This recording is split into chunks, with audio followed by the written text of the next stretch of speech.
everybody, Goosebumps for Dummies here, and I hate everything. I hate everything so much. I'm just, I'm the Debbie Downer of all Dummy Downers. The Dummy Downer of all Dummy Downers in this case. Happy Valentine's Day. I know, special day. Not for a lot of us though. If we're being honest here. I've never felt any romantic relationship ever. I know I'm still in high school. I'm a fucking freshman, for God's sakes, but I wish something more in my life. I mean, I've already been open about a lot of things. I don't have a lot of relationships, but the best relationship that I have is with my boy Slappy and Goosebumps and just anything kids horror in general. And that's what we're gonna be talking about today on this special day, because why not show my love for something I actually care about? Goosebumps. Yeah, Goosebumps, what are we talking about? We're fucking talking about some graphic novel related stuff. Yeah, baby. What do I want to see adapted by Maddie Gonzalez specifically into a graphic novel? Yeah, that's the topic of today's video, and I think there's some good picks here. I have 6 books that I want to share, and my criteria is relatively simple. I want to see books that have a visually cool aesthetic. Or at least what you obviously can interpret from the page. And also ones that make genuine sense to be adapted, because either it's a really good story that is well-liked, or it just fits the comic scheme well. One of these very, very well. I think y'all know what we're getting to with that. Also forgot to quickly mention about my third little piece of criteria that y'all care about so much is that it can't have been adapted before. That's all. FBX comics don't count. I don't care. Those are very obscure. But if it's been in a graphic novel of any kind, so graphics 1 through 3, Haunted Mask, and Monster Blood, no. So yeah, that's my criteria, pretty simple. It just has to fit the idea of being a comic book, and of course, have something notable about it from a visual standpoint, because I think we can all agree Monster Blood, not the most visually interesting besides the ooze itself. And honestly, if I'm being realistic here, I don't think we're getting any of these, but I want to see it. So share this to Maddie Gonzalez. Because I don't want to see Say Cheese and Die. And share this to Scholastic while you're at it. I don't want to see Say Cheese and Die. I know it's a good book, and I love Say Cheese and Die. And I love things involving it. Not the sequel, but the prequel's decent, and the 90s episode was decent. And the, of course, original book. But though I think we're getting that, realistically, as the next graphic novel, I don't want to see it. Really. But these are ones I do want to see, just because they really work well. So yeah, let's not waste any more time and dive in. It's going to be a pretty simple video. Starting off with, I've already said this 100 times, The Beast from the East. Deadass, of anything comic-wise for Goosebumps, this is what I want the most, next to a later one on the show. Beast from the East makes too much sense. Alright? Now, from, literal standpoint, Beast from the East is a comic. Okay? It's such a random thing, because obviously it has mixed reception, just because of how weird and strange the book is, which is completely fair. I'm not here to judge anybody's opinions. I personally really like it. I completely see some of the hate for it.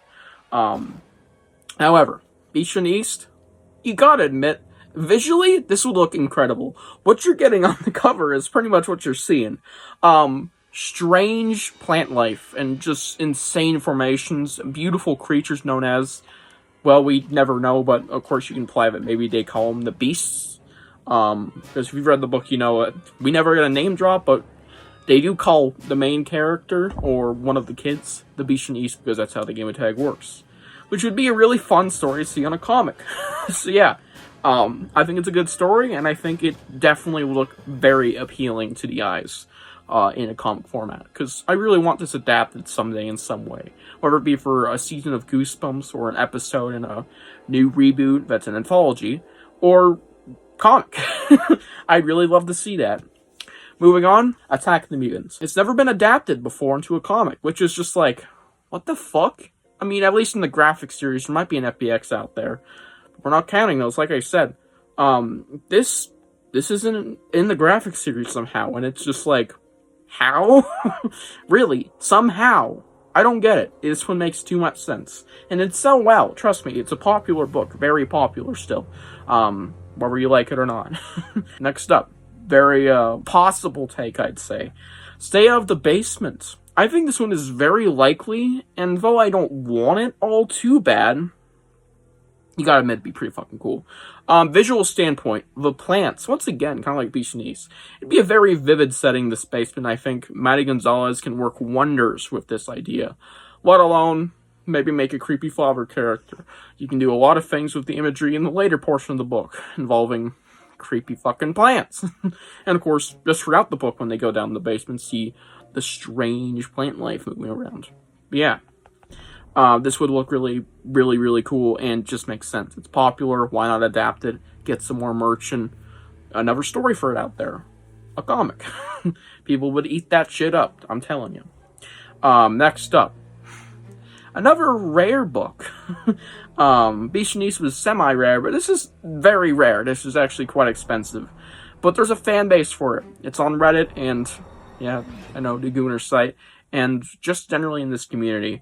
Not a lot of casuals have read this because, you know, it's expensive, but those who have know, it's a great story. I live in your basement.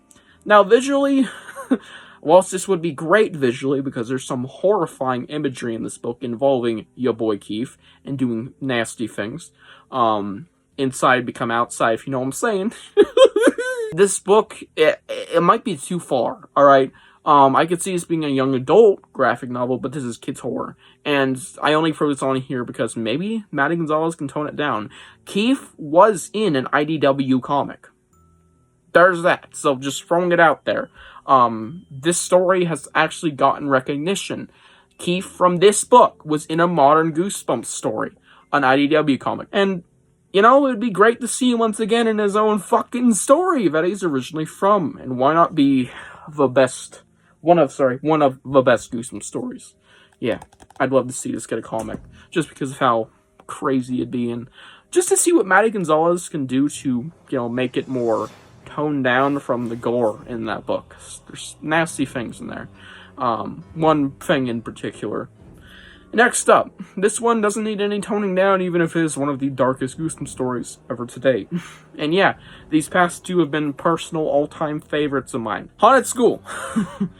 Yeah, y'all know my deal with this book, but that aside, I want to kiss it just looking at it. The Haunted School has a great visual standpoint, alright? The Grey World. I think it'd be really cool to see this in a graphic novel. It'd be such a cool switch up, and give the reader who's never maybe read The Haunted School before, obviously we're giving it to a new generation, just a shock, like, holy shit, everything's black and white, and the characters are acknowledging it too, what the hell's going on? And of course, there's also some great visual things aside from it being black and white, with the black ooze and maybe an elevator, and a lot of things in this book that can really be cool to see on the page, and let alone, it kind of, you know, it would work, it's popular. I don't think I Live in Your Basement is ever getting adapted, but it, you know, Keith Peer and more recent Goosebumps media, I think this one has a possibility too, since it was actually in a retro tin. But yeah, next up, scariest book ever. Is it really the scariest? I don't fucking know. No. Now, this is actually the final thing to bring up today, and I wanted to throw this in here because I needed some differentiation. Let me tell you, I can't do any of these back here. You can't even see them because I'm too fat. All of these books are pretty much off limits. Hall of Horrors, you'd have to throw the Keeper in there, and then people would be so weirded out, like, what the fuck. Horrorlands, the arcs, even Arc 2 with how little there is in there. It's still like, yeah, that's going to be clearly weird to throw in there and never get conclusions. Unless they just threw it out, but then it wouldn't be the actual story. Most Wanted has monologues from Stine, which would be really strange just to do one and done. And Slappy World has slappy monologues. Unless you can cut some of those out, it's like, who the fuck wants to see that? This is nothing. This is clean. This is a clean novel. With no monologues from authors or different characters not inside the story. This is just standard Goosebumps story. And I think, of all modern stories, this one has the best chance just because, well, visually, it's really cool. There's a lot of crazy monsters, and also, it obviously sold well. We're still getting House of Shivers books in. I believe it did, well, genuinely well. I saw a lot of reviews coming out for this online when it dropped. And a lot of praise, too. So a lot of people like this one. I think this one could be turned into a graphic novel to help promote House of Shivers. Or maybe we're going to get in a future Goosebumps season. Who knows? But yeah, I'd really like to see this if we get anything modern, or at least anything you know, that would make sense, because obviously a lot of series have monologues and epilogues and segments that are going to be weird to throw into a random standalone novel. So yeah, that one has none, so it makes sense. I hope you guys enjoyed this video. Tell me what you think about these picks below, and share yours, why don't you? And happy Valentine's Day, you loners. Kill 'em. See you guys in the next one. Bye.